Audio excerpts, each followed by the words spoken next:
Bickley and Marotta mornings. Arizona Sports, the local sports leader. Bickley Blast.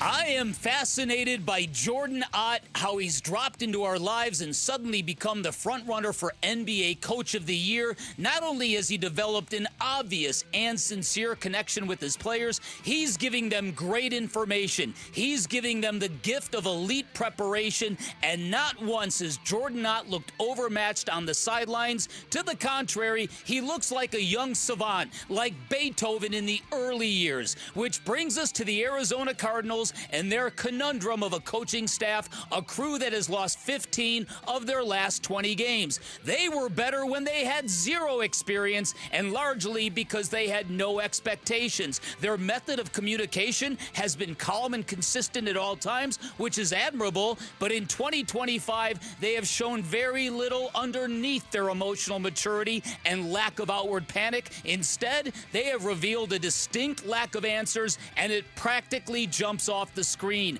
The diminished execution of the Cardinals are the hallmarks of a poorly coached team, from penalties on offense to missed tackles on defense, especially when dealing with their NFC West counterparts who know the Gannon regime all too well. Because if you ask the 49ers or the Seahawks or the Rams on how you beat the Cardinals, their response will be like a drum. And now the drum is beating for the entire staff. And if I were owner Michael Bidwill, I'd be searching every corner of the sport for the next Jordan Ott, because the Suns have proven that the right guy can indeed change a culture overnight. Finding him is another matter. All right, today's Bickley Blast brought to you by our great friends at Chapman BMW, who make luxury attainable. Find them online at chapmanbmw.com. Well, you got to knock one down, and then that kind of flips it a little bit. When I mean knock one down, you got to win a game. So you got to put all your energy and focus, trust your process, do it a little bit better, and go out and coach and play well, to win a game for 60. You got to do that for 60 minutes better than any other team, and then you're kind of out of it. Is there anything that you can see that led to that not happening after you guys knocked one down against Dallas a couple weeks ago? That was a long time ago, but off the top of my head, we didn't play well in Seattle, so we lost. Jonathan Gannon putting it out there. Yeah. How previous teams of his, how do you pull out of tough stretches? Knock one down. Yeah. It's immediately refuted. You were on a 5-game losing streak. You knocked one down against Dallas. You immediately followed it up with 5 straight with losses. Another 5-game losing streak. Maybe he meant knock one down like Quentin Jammer. Did you see that story? He admitted he played drunk for half the season. Can we get into this? Sure, yes, why not? I was going to bring it up. I have Sure. this story. Sure, bring it up. Quentin Jammer said on social media, true story, in 2011, I played completely bleep-faced drunk in at least 8 games. In a series of posts, Jammer linked his drinking to personal struggles, saying his divorce led him to alcohol and that the revelation was an act of catharsis. And that's why he said it, because people would say, why would you admit that? He's going through a process where he's trying to heal from this. Yes. Quote, football players deal with life problems also. And then he talked about, why people kill themselves because they can't be vulnerable. This is a very cathartic thing for Quentin Jammer, but what I could not get past is, of all the things on planet Earth to try to do while you are hammered, professional football would be the last. A cornerback. Yes. Would be the last. Would be the absolute last. Now, you remember back in the day when the Red Sox, when they went on that magical run to the World Series, that it was revealed they were doing shots of tequila before games, and people were like, like it was like the most awful thing they'd ever heard. And there's recent footage. Wasn't there footage of Patrick Mahomes looking like he was taking a shot on the sideline before a game? I could see being a football player and doing a shot of tequila before the game, just to get a little bit of liquid courage. But playing hammered like Quentin Jammer? Man, Hammer and Jammer. Put that kid in the Hall of Fame. Quentin if he hammered. pulled that off. Quentin hammered, yeah. It was his worst statistical year, the only year he didn't have an interception. Is that right? Well, I'd love to go you see 3 footballs flying through the air, you don't know which one to go for. Ball went right through Jammer's hands. Right. What was he looking at? I hope he's okay, and if he's dealing with his process, I wonder if his team knew about it, because that probably wouldn't be stood for. I'm guessing it was his own little secret. I'm guessing he's not the first athlete to admit something like this. But my God, I imagine playing football hammered. And I actually heard there's a play-by-play from one of his games. The guy is drunk, but there he goes. I played in a men's league basketball game years and years ago after a happy hour. Oof. Basketball would be a hard. Oof. Didn't go well. Yeah, I bet. We have a men's league. Why is Vince still at the drinking fountain? Yeah, we have a men's league, and a couple of my buddies will show up after like zips, whatever. I'm like, you can go ahead and sit on the bench. Wow. But the Arizona Cardinals don't have that excuse this season, right? No, and so, listen, I think it's really kind of up in the air. You find different people with different thoughts on what the Cardinals need to do after the season because the failures are just everywhere. I could imagine being Michael Bidwell thinking that, okay, I've got a crew that knows what they're doing and we're going off in the right direction, and then suddenly in year 3 it all falls apart. And does it even look like there's a culture that they can lean on? I don't know. I think it's pretty obvious to me that the culture went out the door with James Conner and maybe Clayton Adams. I think, with all due respect to James Conner, I think that's where it started. Mm-hmm. I mean, it's hard to, and early in the season, the reaction or the response to that was how different could it be? It's an offensive line coach. He's an offensive line coach that was targeted by another team to be their offensive coordinator, and that offense has had a very, very good year in Dallas. There was nobody who rolled their eyes more at this story than me, but I was wrong.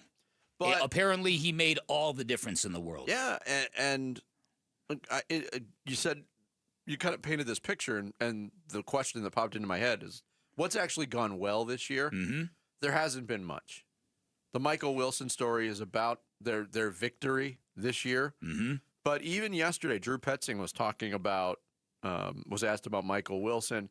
Hey, is he a different player this year than he was last year? I think he's one of those guys who always finds any way possible to improve. He spends so much time perfecting his craft, working on the little details of playing the position, so that maybe it's a small difference, but he's always going to fight to get better.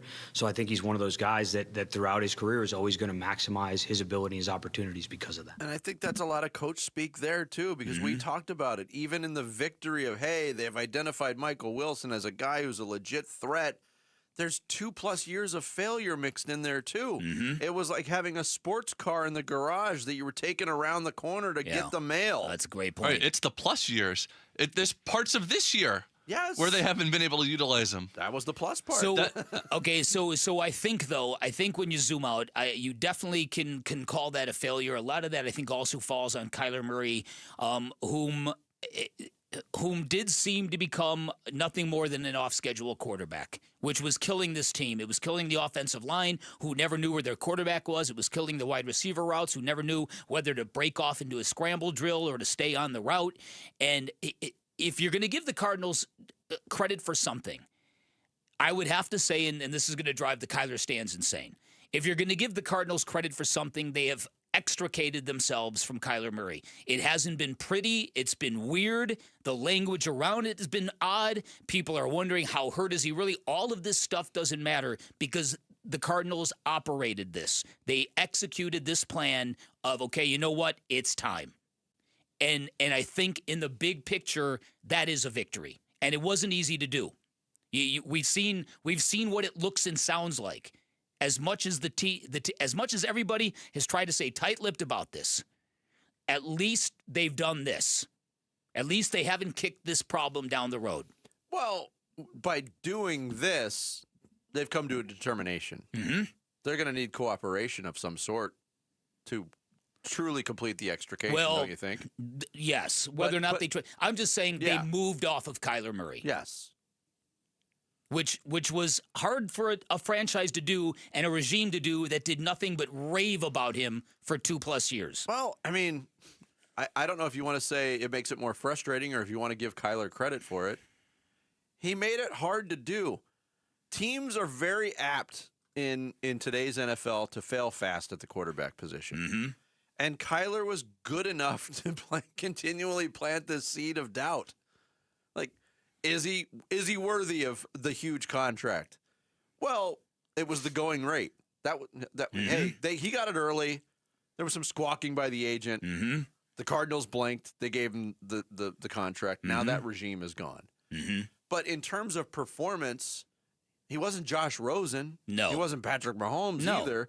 He was in that middle ground, which is where he's basically been his entire pro career. Uh-huh. And I think he'll remain there regardless of what uniform he's wearing next year. Listen, if he ends up in Minnesota with Kevin O'Connell, I'm going to be very interested to see what a guy that is the industry leader at building an offense specifically towards a quarterback strength does with him. What does it look like? Is he ever under center? Is he always on the move? Is he soon to be an MVP? Is he the next Sam Darnold? To make that happen, if he's the quarterback whisperer, he might have to talk a little bit louder. Friend of the show and Hollywood screenwriting superstar Rhett Reese texted me about our Quentin Jammer discussion. Said, talk about cornerback blitzed. Oh, I like it. I like it. There's a reason why he's got a lot of mega hits on his resume. Guy can turn a phrase. Thanks for watching Bickley and Marotta. Click to see the latest Bickley Blast and hit the button in the middle to subscribe to Arizona Sports.